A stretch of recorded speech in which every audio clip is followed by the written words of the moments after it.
Shalom, shalom, amada, glória a Deus pela sua vida, por todas as coisas. Vamos agradecer a Deus, bendizer o nome dele, já declarar quem ele é. Fala aí, quem que Deus é para você? Senhor, Tu és o dono de nossos dias. Senhor, Tu és o amado de nossas almas. Senhor, o Senhor é o início e o fim, o alfa e o ômega. O Senhor é o nosso redentor, aquele que nos resgatou das trevas e nos trouxe para a luz. O Senhor é aquele que deu a vida por nós. O Senhor é o El Shaddai, o Deus Todo-Poderoso. Nós chamamos, Senhor, glorificamos o Teu nome, bendizemos o Teu nome, declaramos que Tu és santo, santo, santo. Tu és um Deus presente, um Deus onipotente, um Deus onisciente, um Deus que tudo vê, um Deus que nos ama, um Deus que nos acolhe. Obrigada, Senhor, pelos livramentos, Deus. Tantas vezes que poderíamos ter caído, Senhor, quantas vezes a morte já veio até nós e o Senhor nos livrou. Obrigada, Deus, pelas bênçãos, Senhor, pela bênção de acordar todos os dias. Obrigada, Senhor, pela bênção, Senhor, porque nós temos onde dormir, Deus, nós temos o que comer. Obrigada, Deus, porque Tu sempre nos guarda, nos abençoa, nos prospera, e que seja assim, Senhor, possamos ser prósperas na saúde, Deus, possamos ser prósperas nos relacionamentos, prósperas nas finanças, Senhor, nos ajuda a ser boas administradoras das finanças, Senhor, nos ajuda a ser fiel a Ti, na primícia, nos dízimos, nas ofertas, Deus, nos ajuda a fazer as coisas corretas, Senhor, as coisas certas, Senhor, nos guia, Espírito Santo, em especial, vem nos direcionar aqui, neste capítulo 8 do livro de João, que possamos não só ler a Bíblia, mas que possamos ter entendimento, que possamos ter revelação do alto. Em nome de Jesus, nos enche de sabedoria, Espírito Santo, nós precisamos de Ti mais do que tudo.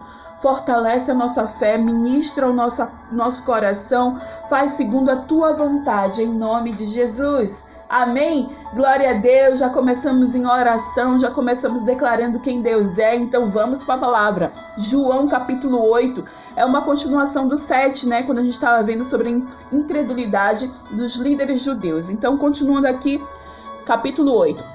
Jesus, porém, foi para o Monte das Oliveiras. O que Jesus fazia sempre? Ele ia para o monte, ele ia orar. Era isso que Jesus fazia. Então a situação estava boa, Jesus ia orar. A situação não estava boa, Jesus ia orar. Jesus estava ali prestes a ser capturado pelos soldados. Ele estava ali no Jardim das Oliveiras, no Jardim do Getsemane, ali orando, pedindo ao Pai que afastasse o cálice dele. Quando teve a multiplicação, Jesus tinha ido para o monte orar. Toda vez que os discípulos dormiam, Jesus ia ali para o monte falar com o Pai. E Jesus era um homem de oração. E qual é o maior exemplo de nossas vidas? É Jesus. Eu e você precisamos ser mulheres de oração. Precisamos seguir o exemplo do Mestre. Estarmos em oração constantemente, abrindo o coração para Deus, falando com Deus.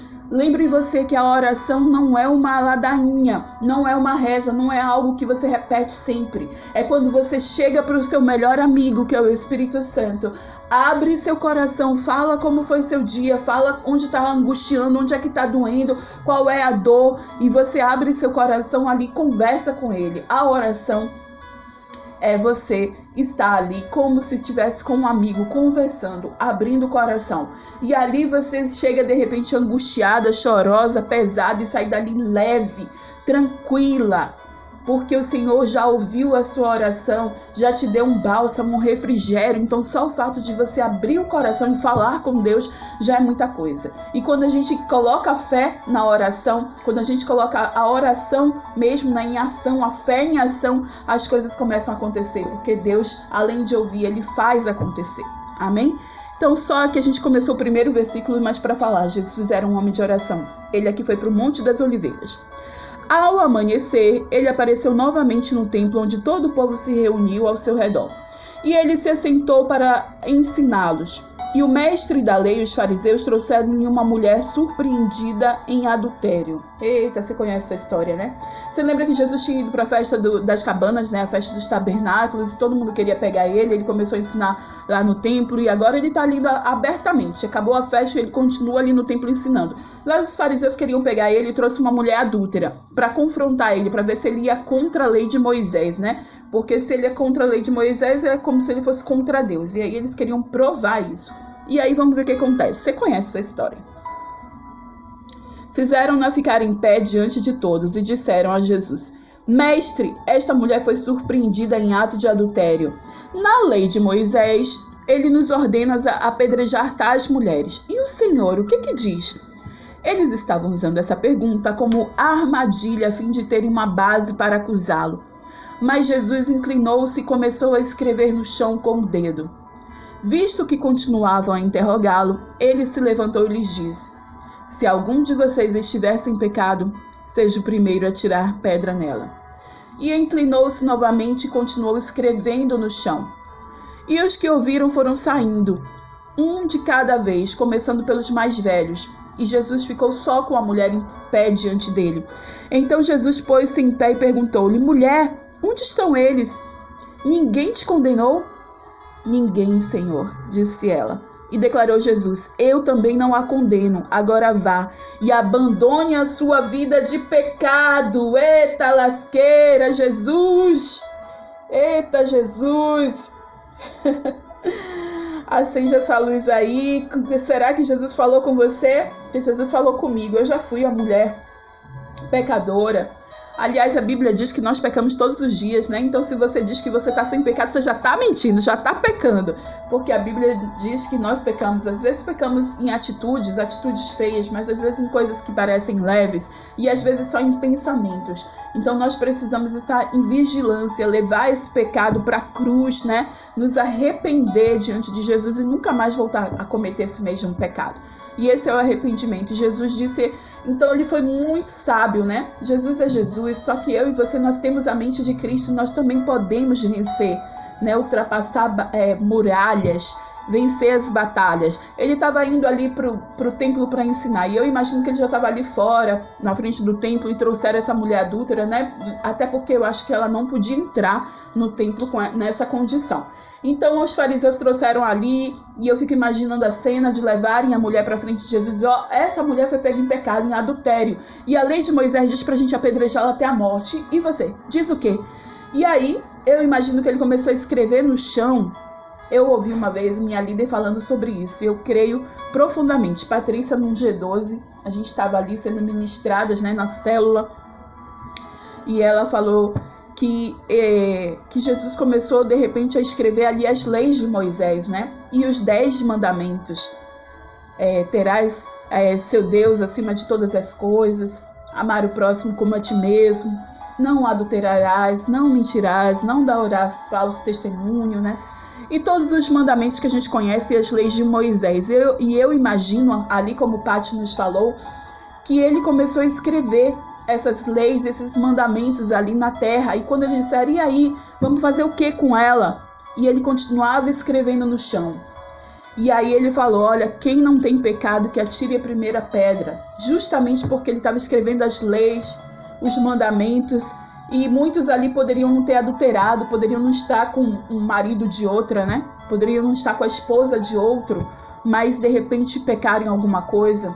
Não na cobiça ao próximo, mas na inveja, na mentira, no homicídio, e não dar o primeiro lugar para Deus, e não amar o próximo. Eis aí, amar o próximo como a ti mesmo, já acabou aí, sem empatia nenhuma, né? E era desse jeito mesmo. E aí foi saindo um a um, porque eles se reconheceram naqueles pecados. Lembra que eu falo que toda vez que a gente entra na presença do Senhor, os nossos pecados são revelados, mas não para acusação, mas para tratamento, para cura, para libertação. E eu imagino que eles tiveram esse encontro também com o Senhor. E ali os pecados deles foram revelados, porque de repente foi uma hipocrisia, foi uma mentira. Sabe aquelas que a gente dá cor para mentira? Pois é, a mentirinha. Não existe nem mentirinha nem mentirão. E eu acredito que ali o Senhor foi pegando um a um e todos foram embora. E aí Jesus disse, e aí, ninguém te condenou? Não sobrou ninguém aqui. Eu também não te condeno. Jesus não veio para nos trazer condenação, ele veio para nos tratar e nos curar. E o que ele disse para ela? Vá e abandone a sua vida de pecado, não adultere mais. Olha essas leis aqui, esses mandamentos, cuida. Então ela teve um encontro ali com o Senhor, e eu tenho certeza que essa mulher adúltera passou de mulher adúltera para uma mulher santa, santificada, para uma mulher que agora servia o Senhor. Tenho certeza que a vida dela foi transformada, assim como a minha foi. Todas as vezes que eu encontro com Jesus, é como se tirasse algo de mim, algo que não é bom, um orgulho, a prepotência, a mentira, seja o que for. É como se o Senhor tirasse e arrancasse de mim algo e colocasse algo dele. A empatia, o amor, a compaixão. É como se ele colocasse algo dele dentro de mim. Então é isso que acontece. Misericórdia pelo anúncio aqui. É isso que acontece quando a gente tem um encontro com o Senhor. Nossos pecados são revelados, as mentiras caem por terra e nós temos a oportunidade de mudar de vida, assim como ela teve, amém? Então vamos seguir aqui, versículo 12. Falando novamente ao povo, Jesus disse: Eu sou a luz do mundo. Quem me segue nunca andará em trevas, mas terá a luz da vida. E os fariseus lhes disseram: Você está testemunhando a respeito de si próprio? O testemunho não é válido. E respondeu Jesus: Ainda que eu mesmo testemunhe em meu favor, o meu testemunho é válido, pois sei de onde vim e para onde vou. Mas vocês não sabem de onde vim nem para onde vou. Vocês julgam por padrões humanos. Eu não julgo ninguém. Mesmo que eu julgue, as minhas decisões são verdadeiras, porque eu não estou sozinho, eu estou com o Pai que me enviou. E na lei de vocês está escrito que o testemunho de 2 homens é válido. Eu testemunho acerca de mim mesmo, e a minha outra testemunha é o Pai que me enviou. Então lhe perguntaram: Onde está o seu Pai? E respondeu Jesus: Vocês não conhecem nem a mim nem a meu Pai. Se me conhecessem, também conheceriam ao meu Pai. Ele proferiu essas palavras enquanto ensinava no templo, perto do lugar onde se colocavam as ofertas. É o gasofilaço, né? No entanto, ninguém o prendeu, porque a sua hora ainda não havia chegado. E mais uma vez Jesus lhe disse: Eu vou embora e vocês procurarão por mim, e morrerão em seus pecados. Para onde eu vou, vocês não podem ir. E isso levou os judeus a perguntarem: Será que ele irá matar-se? Será que por isso que ele diz: Para onde eu vou, vocês não podem ir? Mas ele continuou: Vocês são daqui de baixo e eu sou lá de cima. Vocês são deste mundo e eu não sou deste mundo. Eu lhes disse que vocês morrerão em seus pecados. Se vocês não crerem que eu sou de fato, morrerão em seus pecados. Quem é você? Perguntaram eles. Exatamente o que eu tenho dito o tempo todo, respondeu Jesus. Eu tenho muitas coisas para dizer e julgar a respeito de vocês, pois aquele que me enviou merece confiança, e digo ao mundo aquilo que dele ouvi. E eles não entenderam o que ele estava falando a respeito do Pai. Então Jesus disse: Quanto a vocês, quando vocês levantarem o Filho do Homem, saberão que eu sou, e que nada faço de mim mesmo, mas falo exatamente o que o Pai me ensinou. E aquele que me enviou está comigo, e ele não me deixou sozinho, pois sempre faço o que lhe agrada. E tendo dito essas coisas, muitos creram nele. Então aqui mais uma vez Jesus dando discurso, e aqui ele falou, né, que é a luz do mundo, né? E eu e você aqui somos um espelho que refletimos essa luz do mundo, amém? Nós somos a luz do mundo e o sol da terra, lembra? Nós temos Jesus, o próprio Deus dentro de nós. Então, o testemunho de Jesus é válido, né? Ainda que ele testemunhasse dele mesmo, ele tem o Pai que fala a respeito dele. Vamos continuar aqui, versículo 31. Disse Jesus aos judeus que haviam crido nele: Se vocês permanecerem firmes na minha palavra, verdadeiramente serão meus discípulos, e conhecerão a verdade, e a verdade os libertará. Que versículo é esse para a gente ter para o resto da vida, para toda vez que você lembrar, né, como você foi liberta, foi a verdade que foi trazida até você. Foi a verdade, a palavra de Deus que veio nos libertar. E toda vez que você ouve a palavra de Deus, você é liberto em alguma área. Alguma coisa acontece, porque a palavra ela não volta vazia. É uma semente que se cair no seu coração estiver preparado ali, um coração fértil, ele vai prosperar, e essa semente vai prosperar 30, 60 e a 100 por 1. Não pode ser um coração duro, um coração resistente. Então peça ao Senhor que tire toda a dureza do seu coração, que tire toda a resistência que caia por terra, para que Ele fale com você, para que esses frutos permaneçam, para que venha prosperar em você, em nome de Jesus. Amém? Versículo 33. Eles responderam: Somos descendentes de Abraão e nunca fomos escravos de ninguém. Como você pode dizer que seremos livres?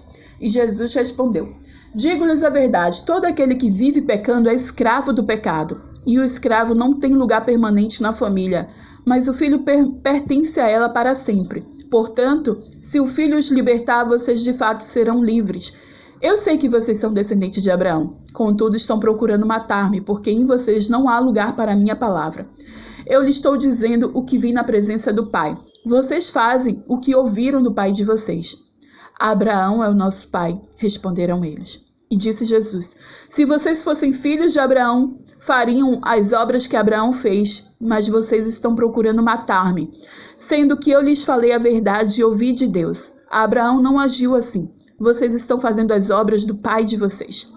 E protestaram eles: nós não somos filhos ilegítimos, o único pai que temos é Deus. E disse-lhe Jesus: se Deus fosse o pai de vocês, vocês me amariam, pois eu vim de Deus e agora estou aqui, e não vim por mim mesmo, mas ele me enviou, porque a minha linguagem não é clara para vocês? Porque são incapazes de ouvir o que digo. Vocês pertencem ao pai de vocês, o diabo. Eita palavra, dura palavra é essa, Senhor, misericórdia. Imagine ali você crendo em Deus e ouvir que você é filha do diabo. Pois é, mas estavam em pecado, estavam em hipocrisia, estavam querendo matar. Realmente isso não vem de Deus. E quando você faz isso também, minha irmãzinha, seu coração não está em Deus não, viu? Versículo 44. Vocês pertencem ao pai de vocês, o diabo, e querem realizar o desejo dele. Ele foi homicida desde o princípio e não se apegou à verdade, pois não há verdade nele. E quando mentem, fala a sua própria língua, pois é mentiroso, é o pai da mentira. No entanto, vocês não creem em mim, porque lhes digo a verdade. Qual de vocês pode me acusar de algum pecado? Se eu estou falando a verdade, por que vocês não creem em mim? Aquele que pertence a Deus ouve o que Deus diz. Vocês não o ouvem, porque não pertence a Deus. Mais uma vez aqui a gente vê, né? Jesus nunca pecou. Ele sempre falou a verdade, sempre esteve em Deus. E aqui ele está falando exatamente isso. E está falando, olha, vocês querem me matar, isso aí é homicídio. E o diabo foi homicida desde o início. Ele é o pai da mentira e vocês mentem. Vocês são filhos do diabo. E isso é uma verdade para mim e para você. Toda vez que a gente está com o coração ali pesado, que a gente está com o coração ali querendo, maquinando maldade, querendo ser vingativas, nós estamos agindo a favor do inimigo. Em vez de deixar o diabo trabalhar sozinho, a gente ainda trabalha para ele. Misericórdia. A gente precisa se converter. Então diga, Senhor, converta-me, Senhor, converta o meu coração, tira a resistência do meu coração, tira tudo que não é teu do meu coração. Traz um coração novo, um coração quebrantado, um coração contrito, um coração que possa te ouvir, te obedecer. Amém? Estamos acabando, só falta essa parte aqui do capítulo 8. Vamos lá? Versículo 48. Os judeus lhe responderam: não estamos certos em dizer que você é samaritano e está endemoniado? Olha o que estão dizendo, que Jesus nem é judeu, é samaritano e está endemoniado. Versículo 49. Disse Jesus: eu não estou endemoniado, ao contrário, honro meu Pai e vocês me desonram. Não estou buscando glória para mim mesmo, mas há quem a busque e julgue. Asseguro-lhes que se alguém obedecer a minha palavra, jamais verá morte. Diante disso, os judeus exclamaram: agora sabemos que você está endemoniado. Abraão morreu, bem como os profetas, mas você diz que se alguém obedecer a sua palavra, nunca experimentará morte? Você é maior do que o nosso pai Abraão? Ele morreu, bem como os profetas. Quem você pensa que é? E respondeu Jesus: se glorifico a mim mesmo, a minha glória nada significa. Meu Pai, que vocês dizem ser o seu Deus, é quem me glorifica. Vocês não conhecem, mas eu conheço. E se eu dissesse que não o conheço, seria mentiroso como vocês, mas eu de fato conheço e obedeço a sua palavra. Abraão, pai de vocês, regozijou-se porque veria o meu dia. E ele o viu e alegrou-se. E disseram-lhe os judeus: você ainda não tem 50 anos e viu Abraão? E respondeu Jesus: eu lhes afirmo que antes de Abraão nascer, eu sou! Uhul! SQS, eu sou o que sou! Eu sou, Jesus é!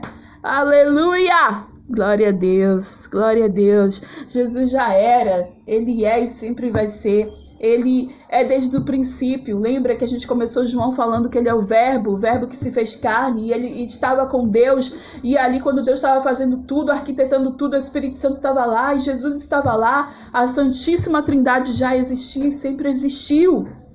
E ele fala: eu sou. Então eles apanharam pedras para apedrejá-lo, mas Jesus escondeu-se e saiu do templo. Então imagina, era uma multidão querendo pegar Jesus e não conseguiram, né? não conseguiram, ficaram ali cegos. E Jesus saiu e não foi apedrejado por ninguém, porque ainda não era a hora dele. A morte dele não seria de pedras.